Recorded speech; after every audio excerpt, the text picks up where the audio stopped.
sharp of concert pitch. It's always like A is like 445 or 46 or something like that. And I found another band who are Philly band, Sheer Mag, they do this too. And I was like, oh yeah, if you try and figure out any of their stuff, it's always just a little bit sharp of concert pitch. And I actually sent them an email about this and was like, what the hell is going on? Why are you guys always just some varying amount sharp of concert pitch? And they were like, oh, we master everything to a reel-to-reel and then just speed it up like a little bit. And I was like, I hate you. Yeah, I learned your whole album, but I can't ever play along with it. Yeah, I would play around because it's fun because it reads the exact hertz. So like it listens. I thought like I liked it for singing too because then I would like could sing a pitch and be like, oh, what's the pitch? It's a really cool like ear trigger. Somebody showed it to me years ago, and then I do all my tuning tests. It's way more accurate than trying to you're getting such a true read on it.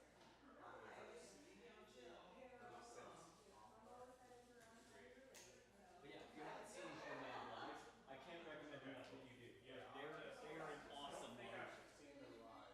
Where did they play? Did they play like Bob and Barge, or is it? I've seen them at Union Transfer a couple of times. Lately, it seems like they've been trying to go them onto like.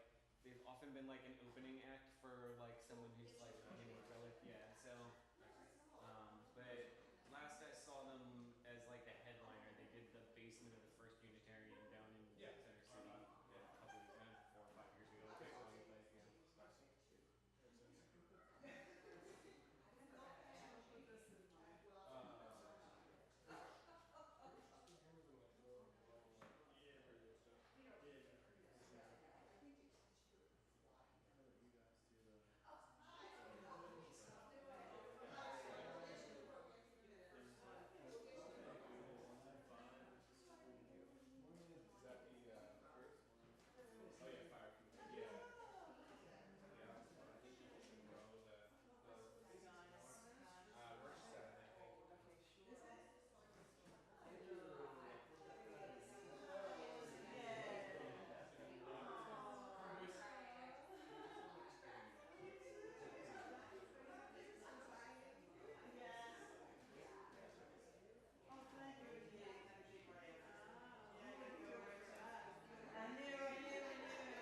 Good morning, good morning. My keys worked and everything.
Testing, testing. Electronic music.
Good morning, friends.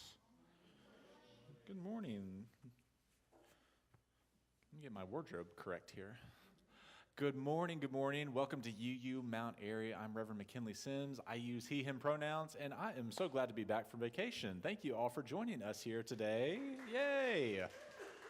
Whether you're joining us here in person or if you're joining us online, it is so good to be together. Thank you for making time on this beautiful Sunday morning here in Philadelphia to come here. Today's service, if this is your first time with us, that's wonderful. We're doing something a little bit different, which if you come back, you will hear me say often here in this place. We're doing something a little bit different today. Today's service is our Question Box Sunday service. So this is a tradition in many UU congregations where we invite questions from the crowd, right? If there are deep theological questions that you've been wrestling with, that you're kind of looking for answers on, or if there are lighter questions that you're just wanting to ask for fun, we welcome questions big and small to be shared today. And in the middle of the service, I will take up all the questions that get put into our very official Unitarian Universalist of Mount Airy Question Box Sunday box. TM, trademark, registered. We will try to answer as many as we can. And then those that we don't get to, I usually try to fill out in a newsletter form or do a video answer form. So if you're here in person and there's a question that you would like to ask, lovely Sandy is passing around paper and pen. I invite you to drop them in the box when it goes by a little bit later in the service. And we'll have some fun answering some questions. We have wonderful music from Nate Berge, Joe Kinney, and Pat Case, who are helping us out today. We'll sing some songs, we'll have some joy, and we'll make some light. You can tell I've been away, being together. If this is your first time with us, please know that we have restrooms here in the sanctuary. They're at the rear of the sanctuary, down the stairs to your right, or the handicap accessible lift to your left. We also have a little person wiggle room down there where you can listen to the service if you would like to, if your little ones need a little extra wiggle room, but we invite them to stay in here if you would like them to be here. We're glad to have their noise. All right, friends, let's settle in where we are. Roll your shoulders out. Maybe you've been sitting hunched over a computer all week. I want you to find your feet flat on the floor here in our sanctuary or at home. We're going to start with a nice, easy breath together. We'll give our friends a few more moments to pass out our papers and pens. So simply focus on your breath in and out, nice and easy.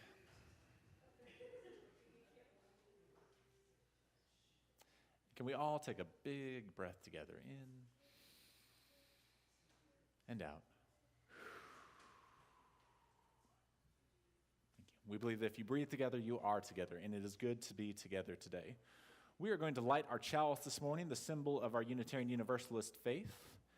We light our chalice to celebrate coming together in love, to invite Spirit into our life, and to mark the sacredness of being human and being human together. I invite you to read these words from James Villa Blake, Reverend James Villa Blake. Will you read these words with me?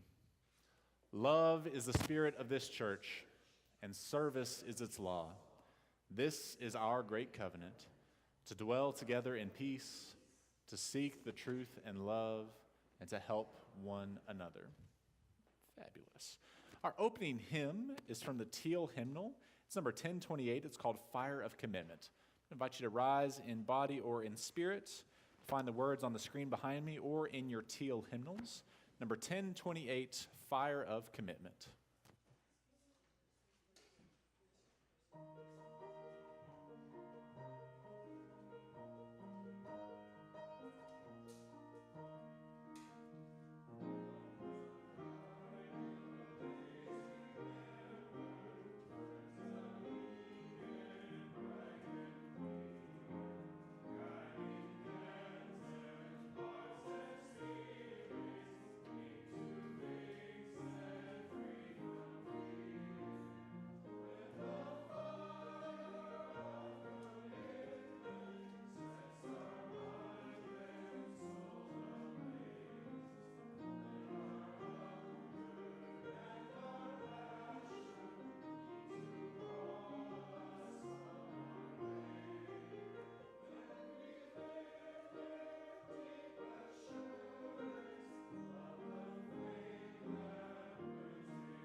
Thank you, Joe.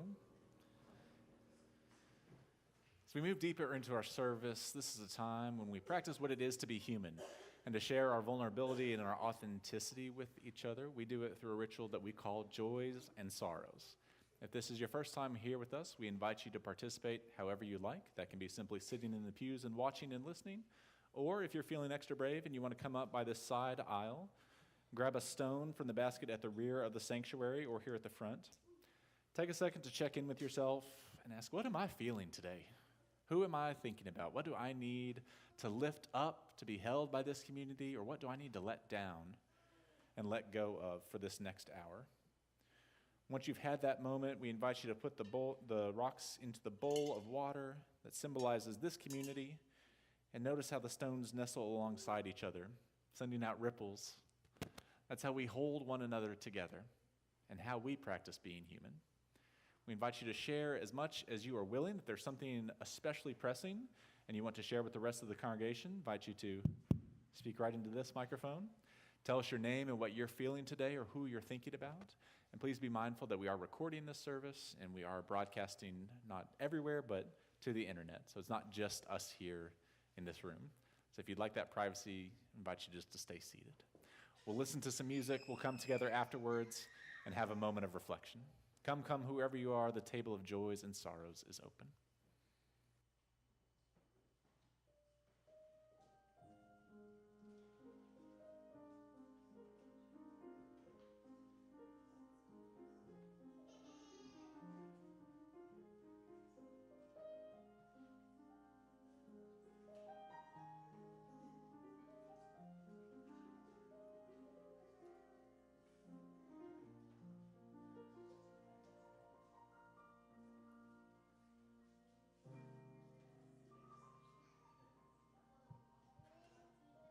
Hi, I'm Sandy.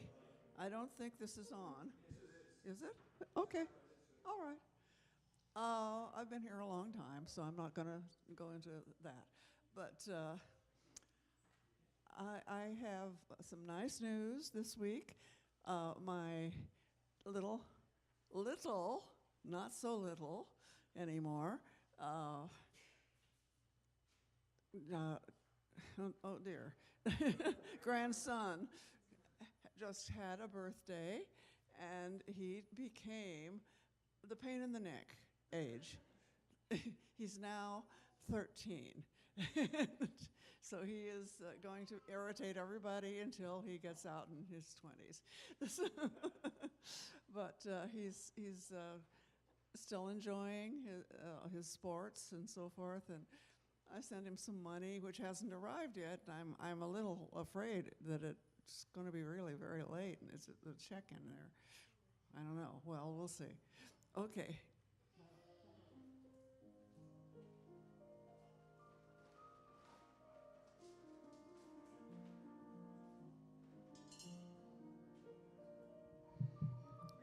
Hello, I'm Ellen, and I just want to say out loud the sorrow and rage about the famine in Gaza and the people who have no water, which is sure death, and that there are so few voices being raised in their support.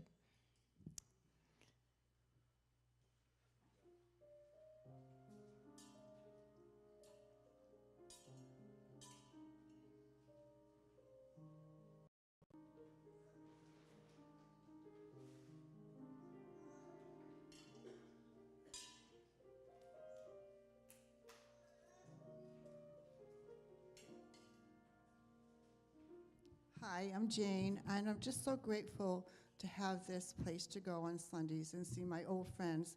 And I put in stones for the new friends I just made today, and I wish them a good journey with us.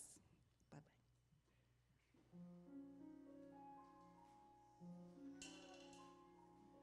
Mike Foy's not here today, but he will be here later because you cannot keep him away from this place. When you see him, wish him a happy birthday, which it'll be tomorrow.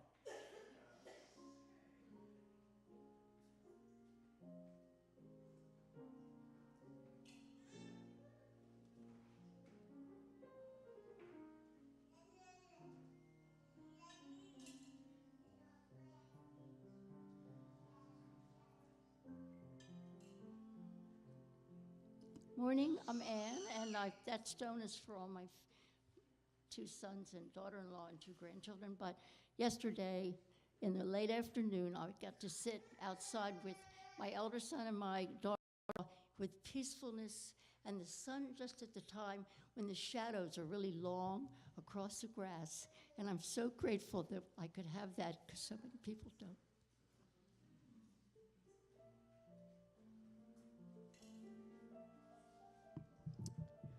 My name is Bruce. That stone was because I'm feeling anxiety. We're having a folk factory concert here on Saturday. We haven't done a summer concert for 20 years, I think. And it's always a little risky, but I got assurances that the Bluegrass Against Fascism concert was something that was perfect for our mission. So if you know anybody that might be interested, that would help ease my anxiety. We've got 20 advance tickets sold, which is okay, but hopefully we'll do a lot more. Hi, I'm Linda. I put in 2 stones, one for some good health news, and one because 50 years ago, Bruce and I met. 43 years ago, we got married and then have 2 kids. Okay. The baby is 25 as of yesterday.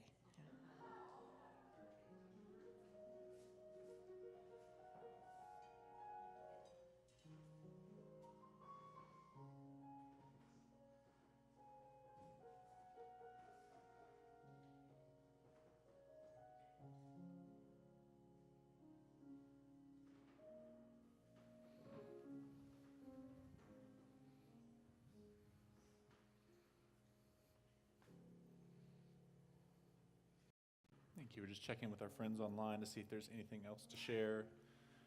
Joys and sorrows. We will put a final stone in for all those joys and sorrows, not shared out loud, but held in the quiet of our hearts.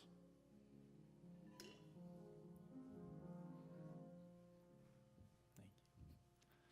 Friends, would you join me in putting your hand on your heart?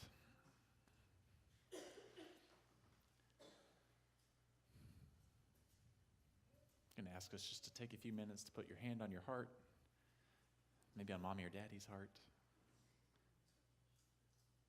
and feel that ancient rhythm. Imagine what it is to have a community whose heart beats together, to share the ups and downs of life, our joys and sorrows.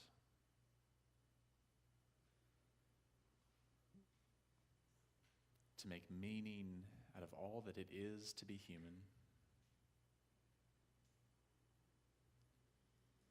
Recognizing that it is good to be human, it is good to have feelings.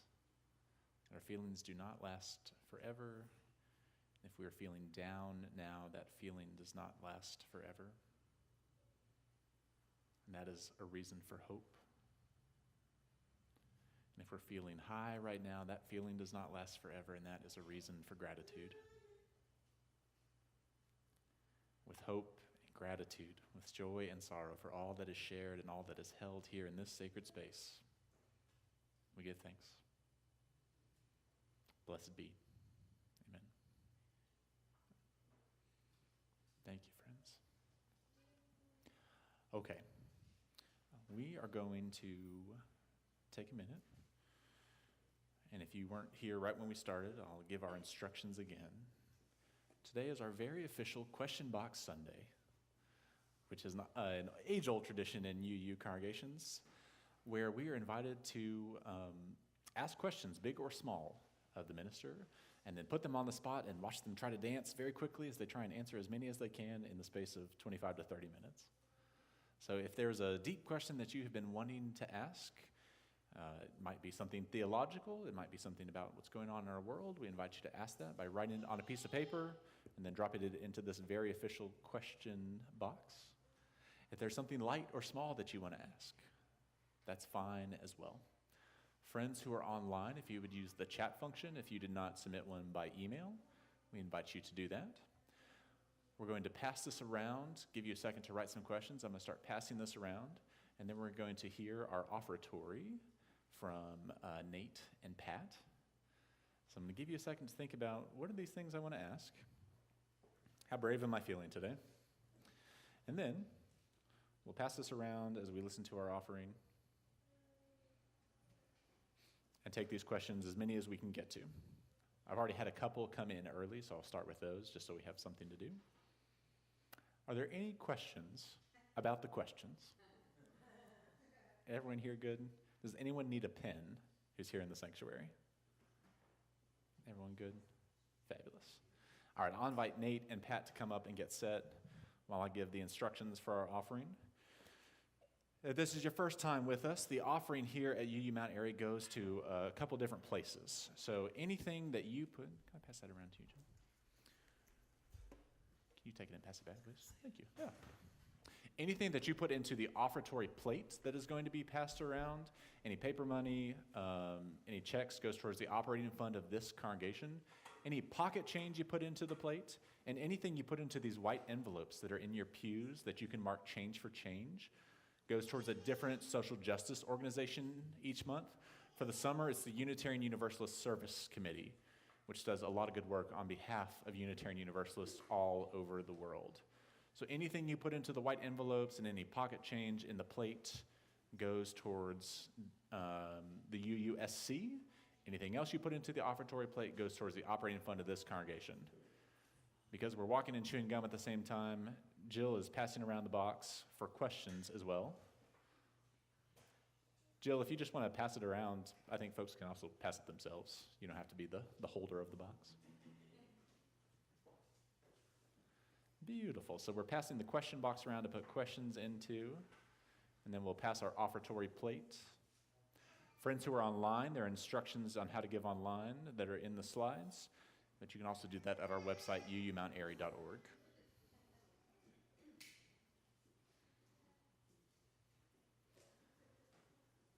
Fabulous. As we pass everything around the sanctuary, the offering will now be gratefully received. Take it away, gentlemen.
Thank you, Nate. Thank you, Pat. Oh, please. Final call for checks or anything for the plate. Come on, friends. Thank you. And final call for questions here. Thank you so much. Perfect. All right. So the way this works is I have shuffled these into a hopefully coherent order that helps us get through as many as we can and also keeps us on track. And then we'll take a break when my voice gets tired and we'll sing a song. And then we'll come back and try and finish these as much as possible. All right? Everybody ready? Okay, here we go. Question number 1. I've seen Reverend McKinley at supper sessions on Germantown Avenue. Have there been any memorable interactions with non-UU neighbors there? What a great question. Yes, so supper sessions is something that's run by Mount Airy on Germantown Avenue. They shut down the street, the restaurants open up, folks have stalls to sell, whatever they're selling. There's food trucks, there's music, there's a kids' bouncy house. It's really, really fun. So we've had a table there the past few years.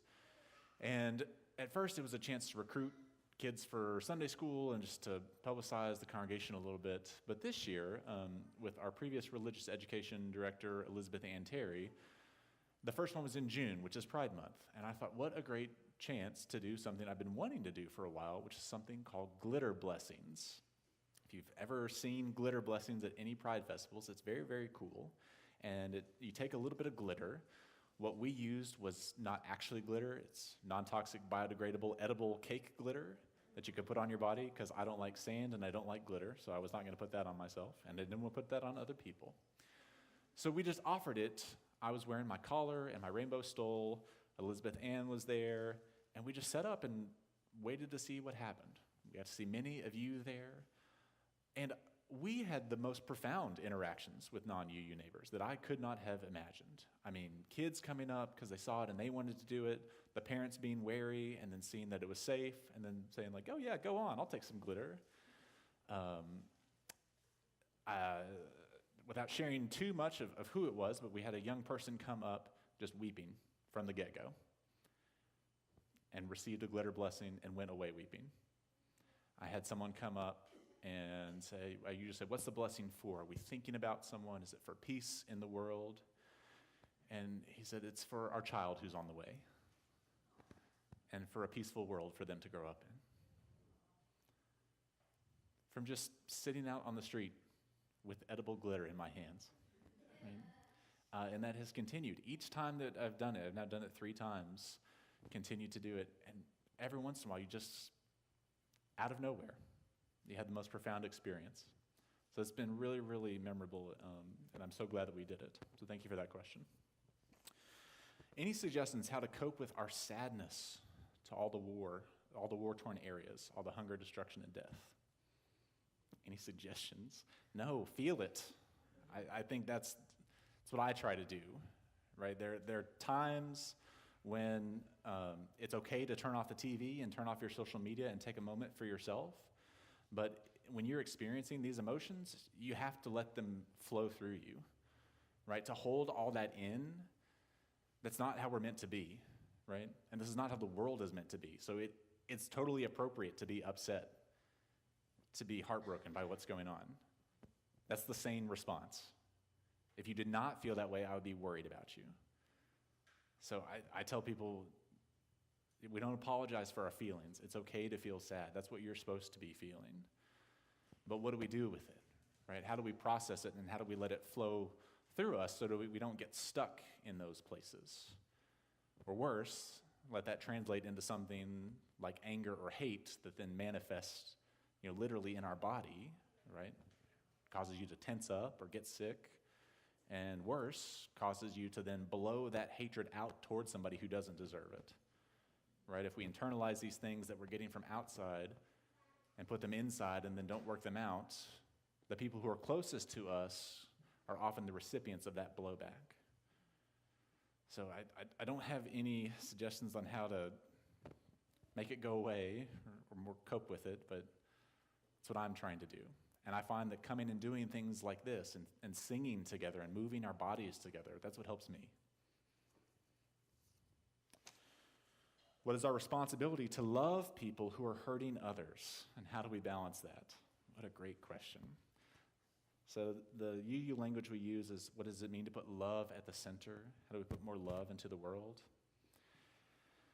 Ooh, I can think of specific people who this relates forward to me. So what is my responsibility to love that person? My responsibility is to love that person. It's not to like that person. It's not to be in the presence of that person all the time. So I can love someone, I think, by wanting the best for them and wanting transformation and healing for them. Another question I got from someone online was, what is the best question I get from children? And one of the best questions I got was, how does love work? And why are people mean? I said, well, I think those are related questions. And I try to see the inherent goodness in all humanity. There are people who push that theology to the limit for me, but I try to see the inherent goodness and to think about what circumstances and choices have been forced upon this person that would put them in this place. A great example, if you watch Disney movies, is the evil queen from Snow White. How did she get like that? My little ones really wanted to know. Well, she's selfish and she's kind of mean. Why? It's a great question. I don't know the trauma in the background. I don't know. So I think a responsibility is to love people even when they don't deserve it. That's part of my universalist theology. And I think part of that is wanting transformation for them. And I take heart from, I've heard it from Reverend William Barber, who I think maybe is quoting Paulo Freire, Pedagogy of the Oppressed, but to leave room in your heart for the transformation of the oppressor so that you do not become an oppressor yourself. And if you think about wars in the Middle East, we can see the effects of rolling trauma, right? To leave room in your heart for the transformation of the oppressor so you do not become the oppressor yourself. Ooh, what's the status of our search for a religious educator? Status is good. They have said yes. We are meeting tomorrow to finalize that, and when we have a signed letter of agreement, we'll make that announcement. But we're feeling very good about it. Yay us. Another easy one. What year was this church founded? I kind of like born better. So this congregation is more than 200 years old. So it's a spin-off from what was the first Universalist church downtown at 4th and Lombard. Then there was a spin-off church in 1820 that was down in the Northern Liberty section of Philadelphia. So the building has moved a few times, but the congregation has been one continuous thing from 1820 until now. So if you were here from 2020 to 2023, we celebrated our 200th anniversary because we weren't entirely sure what happened in 1820 and if there was actually a thing to celebrate the founding of, but we know definitely there was in 1823. So we took 3 years because there was also a pandemic, you might remember. 1820. Was Unitarianism and Universalism mostly brought to this country by people from the British Isles? So yes and no. Yes and no, right? Unitarian Universalist before 1961 were two separate denominations. The Unitarians and, say it with me, oh, you're so good. They were two separate denominations, and then in 1961, like Voltron, they formed together to make a new super denomination, the Unitarian Universalist Association. Some of you get that reference. Historically, the Christian identities of Unitarian Christians and Universalist Christians have their roots in the long history of Christianity, right? So Unitarian Christianity started in something called the Reformation period, and they were parts of, yes, Sandy, the Unitarians that we talk about, and grew up in Eastern Europe in what's Czechoslovakia, Hungary now. It's called the Transylvanian region. And then that went to the British Isles then, and then came to America. Universalism is a slightly different story. Universalism has long, long strains, like back to the 1st century, perhaps. And there are strains of universalism, the idea of an all-loving supreme power, an all-loving God, in lots of different religions. So when we talk about Unitarian Universalism now, there is the Christian history specifically, but we also talk about being a living tradition. So I was lucky enough to travel to India a few years ago and to visit a temple in a place I can't remember now, sorry. It's called Fatehpur Sikri. And there's a pillar in the middle of this temple where the king sat and had his court. And the pillar is decorated with all sorts of different religious symbols because he dictated religious freedom in his kingdom in India. So there are Muslim symbols, there are Christian symbols, there are Hindu symbols, and then there are Zoroastrian symbols, right? And he preached this thing called the religion of light, which if you read the tenets, it's very much like Unitarian Universalism. So we have folks who are practicing Hindus in Unitarian Universalist congregations, right? And that is part of our history as well. So it's not just the white European Christian tradition, right? There's a lot more breadth to it. And Universalism, in the form that helped start this congregation, did come from the British Isles to a place not too far away in New Jersey the very first time, 250 years ago. Is it crazy to try to become a parent when it feels like the world is burning? I've had that same thought. No. And it's not the wrong choice to say, look at the world and say, this is not for me to be a parent. There are lots of other ways to put love into the world, I would say. I think for us, it's been the right choice. And speaking for my people, my generation, my friend group, we're one of the only couples that has children amongst my friend group. And I think a lot of my friends feel that same way. So I stand in solidarity with you there. And speaking as someone helping raise kids like this, a quote that I've seen going around is, when you raise your kids with the knowledge of the world, I want them to be safe and innocent as long as possible, and that it's totally rational and appropriate to raise dragon slayers when there are actual dragons in the world. That when there are actual evils in the world, it is totally appropriate to raise kids to fight those things. And that's been a guiding light for us. Okay. We'll do one more and then we'll sing a song, right? Please say a few words. You don't know me very well. A few words. What it means to live in the mystery, accepting the unknown for you. Whew. A few words. Okay, to live in mystery, the words that I learned in seminary was, what does it mean to live in a liminal space? To live in the tension of the unknown, that there's a certain ineffability about God, that there are just some things that you cannot know, and that my little human pea brain is not meant to comprehend, and that's totally okay. So what does it mean to live in the mystery?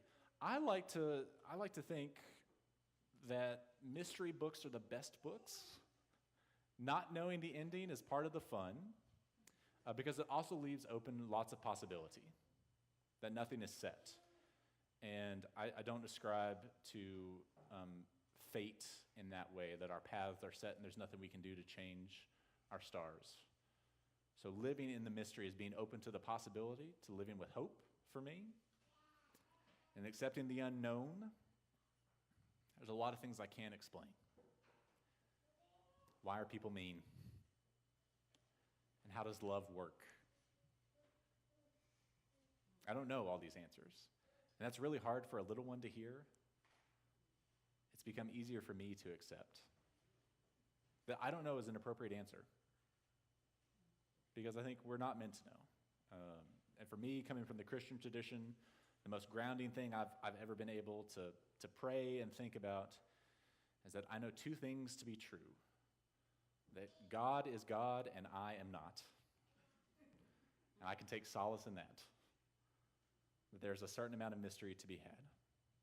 And I put a lot of hope and faith in us as humans, that if we let love guide us, that if we stick to our values, if we stick together, we've seen incredible amounts of progress in our world.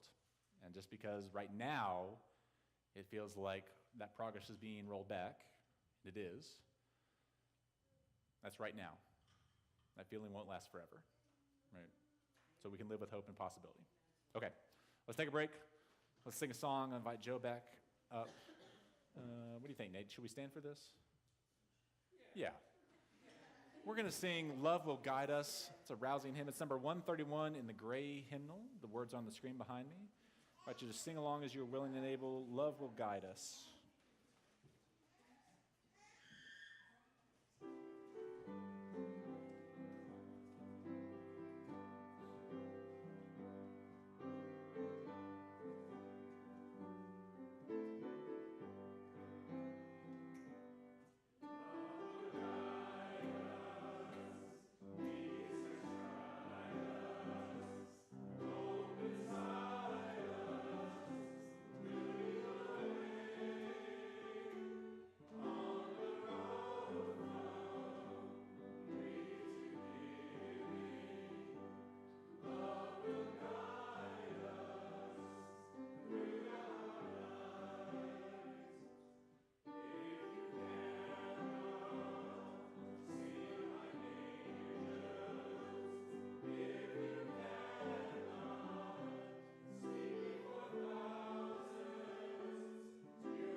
Thank you, Joe. Thank you, friends. Okay. Good. We got one more deep question online. Thank you, Mary.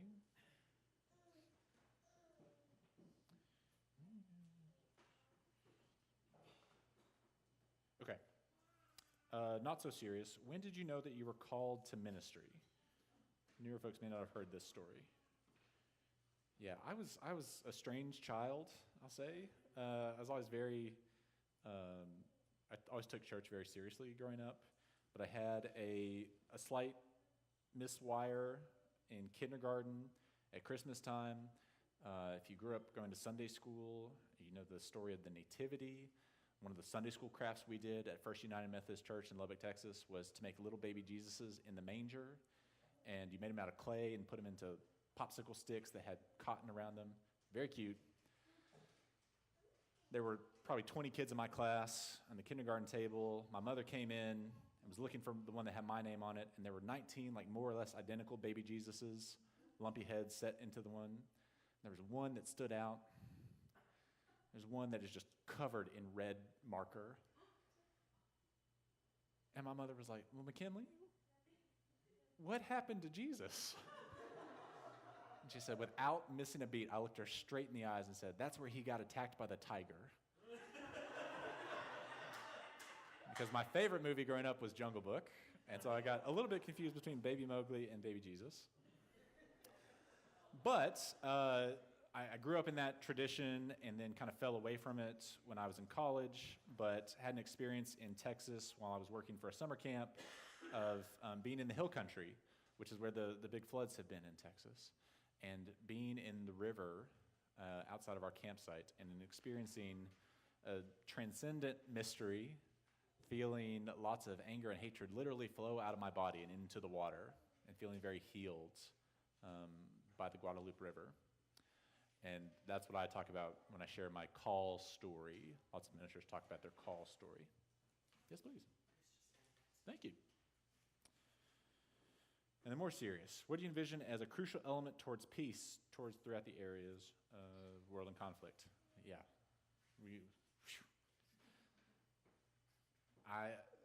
I don't know. I was fortunate to travel when I was in seminary to Israel and Palestine as part of a kind of exchange trip. A group of seminarians met a group of folks studying to be rabbis and folks who were studying to be imams in Ramallah. And we did this big exchange while we were over there.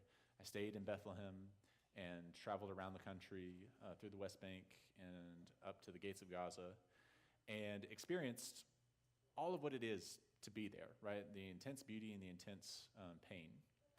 And I noticed two things that made me think about peace. One is that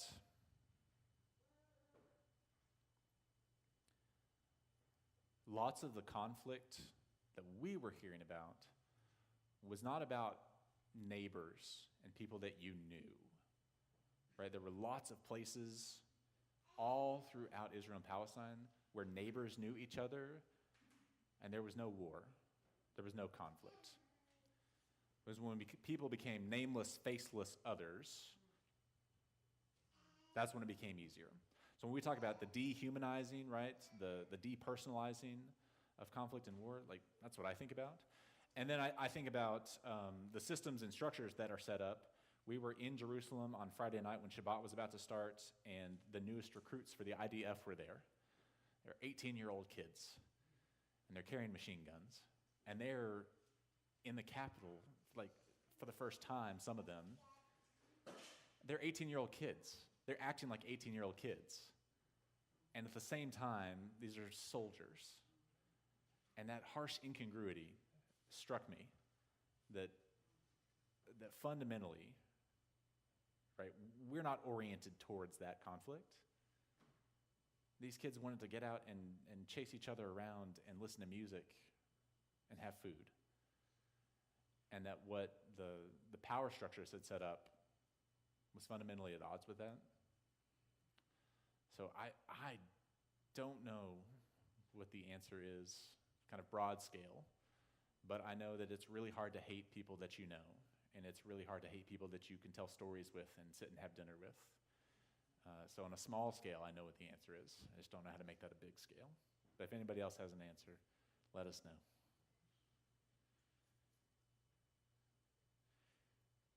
What did you learn at GA, and what's the vision for the upcoming church year? GA is General Assembly. It's the annual conference of Unitarian Universalists from across the world, but especially North America. It was in Baltimore in June. The things that stuck out for me being at General Assembly with lots of other UUs and lots of other ministers was their theme was how to meet the moment. Meet the moment. I think we all know what that means, the time we're living in. And I was struck by their messages of leaning into being a religion. Leaning into being a religion. Those of us who are humanist, atheist, agnostic, might kind of bristle at that language. And I'm not religious. If you've been here before, you know my big thing is that everybody is religious and everybody is spiritual. That's an inherent condition of our humanity. That's my big thesis. But that leaning into being a religion under the protections of the Constitution, when that is such a fundamental part of the other side's tactics, is a way to judo the energy and to help put progressive values back into a religious space. That we're not willing to cede the ground of faith and religion as progressive people. I often say, they don't get to be the only religious people, right? I'm a religious person too. And when I read sacred scripture, I see my values presented and not theirs. So I feel like I have a pretty good argument to make. So my vision for the upcoming year, I think, is to take that message and run with it. What does it mean to be UUs, to live Unitarian Universalism out loud in the real world? How to make it real, not just things that we see on paper, but how do we actually live it out? How do we make neighbors, right? So that we don't have anger or hate towards people who are different than us. How do we build those bridges? Not with people who don't want to have a bridge built, but with people who are just in the middle, on the fence, people who are unengaged, right? How can we present love to those folks? The folks who were coming up to us on Germantown Avenue, who didn't know anything about UU Mount Airy, and then saw this, handing out glitter for Pride Month, wearing a collar, and trying to do the calculus of like that, none of this makes sense, but I'm kind of into it.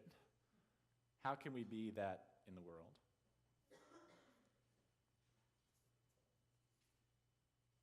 Okay, let's do a time check here.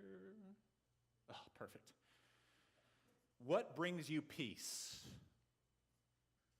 What brings you peace?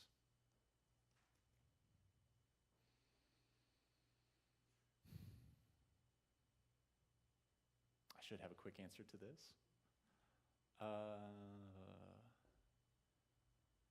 I get to do bedtime with my 2 kids, and to put a hand on someone else's heart and feel it beating, and to feel connected in that way. I think that brings me peace. Being here brings me peace. Singing music together brings me peace. Listening to podcasts on a walk brings me peace.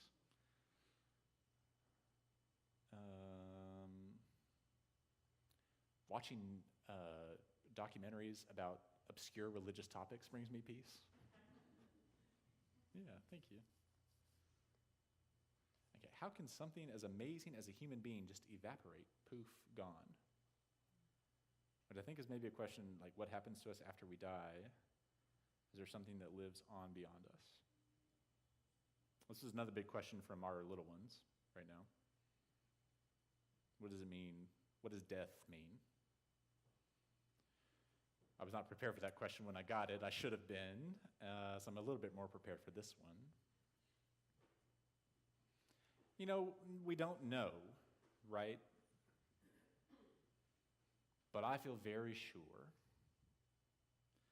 from my connections to my family members who have passed on, from my faith in which I grew up and the tenets of this faith, that there is a spirit to things, to people, that there is something that animates us, that drives us onward, that fills us with curiosity and emotion and wonder, that's not just a byproduct of the chemicals in our brain, that they work together to co-create us, and that we are part of the co-creation of everything, and that the beauty and the wonder and the mystery of a universe that is at least 14-point-something billion years old and started from something smaller than a walnut and a super dense mass and then exploded in light and energy that continues to ripple throughout time and space, and that time and space is somehow malleable, and that our bodies are made up of the same things as the cores of stars, is too wonderful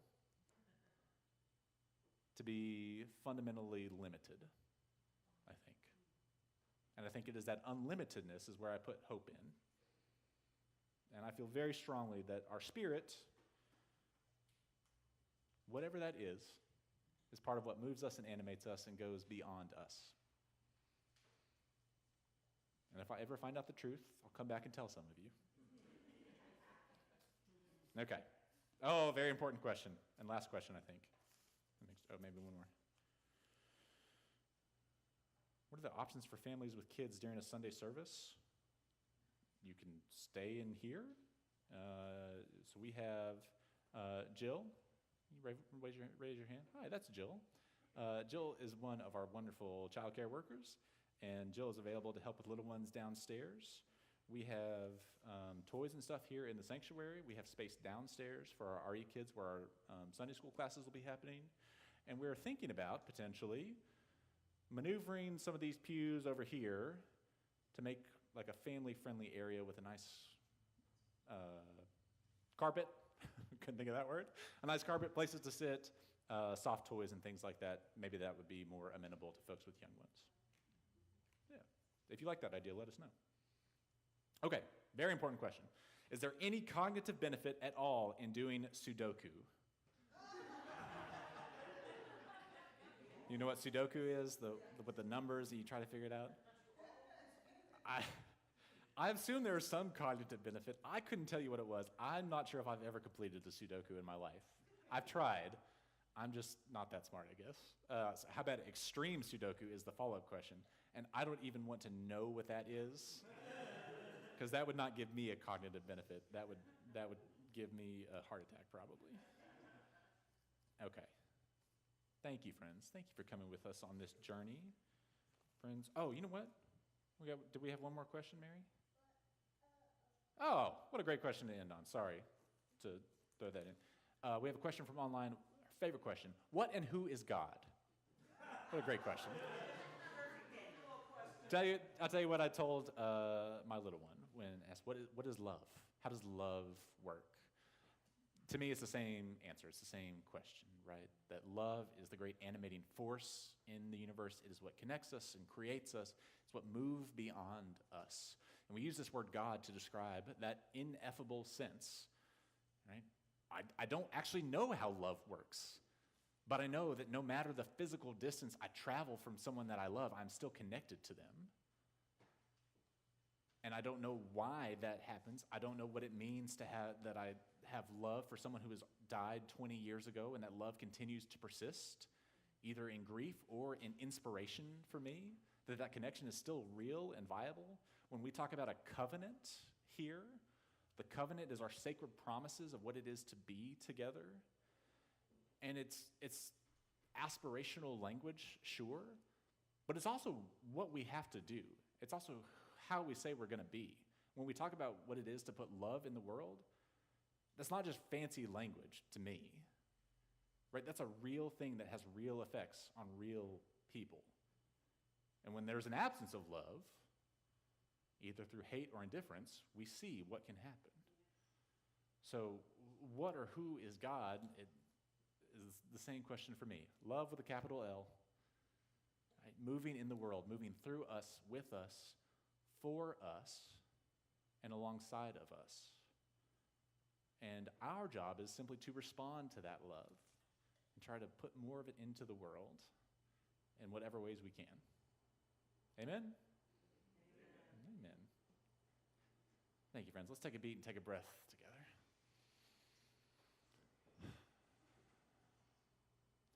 Thank you for indulging me in this question box Sunday. We're going to get ready to close out our service. Invite you to stick around afterwards for some lemonade downstairs. Check out your order of service in the newsletter, our website, and social media for more important updates. We're going to extinguish our chalice with the words from Elizabeth Sell Jones. As I extinguish the chalice, I invite you to read along with me. We extinguish this flame, but not the light of truth, the warmth of community, or the fire of commitment. These we carry in our hearts until we are together again. Amen. Thank you. Our closing hymn is Guide My Feet. I invite you to rise in body or in spirit. That's number 348. Guide My Feet. The words are in the gray hymnal in your pews or on the screen.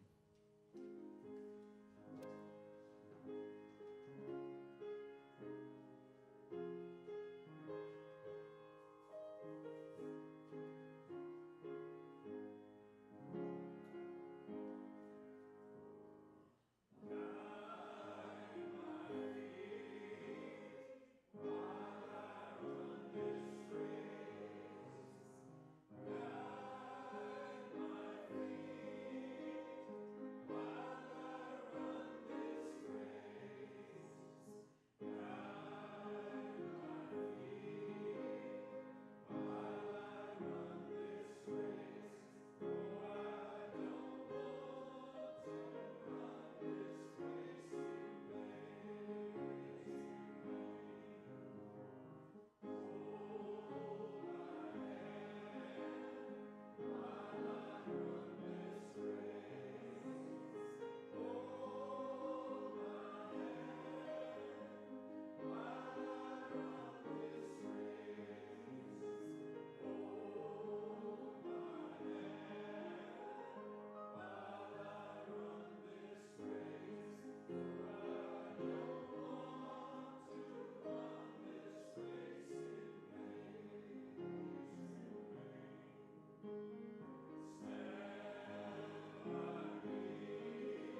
Amen. Thank you for being with us. May we go forth finding answers to some of our questions, but maybe not all of them. May those answers point us back towards love at the center. May it be so. Amen. Thank you, friends. Have a great week.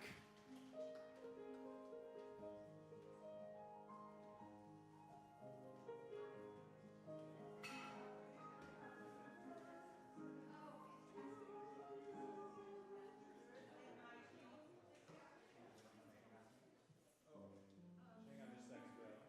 Friends, Sandy would like to lead us in a song.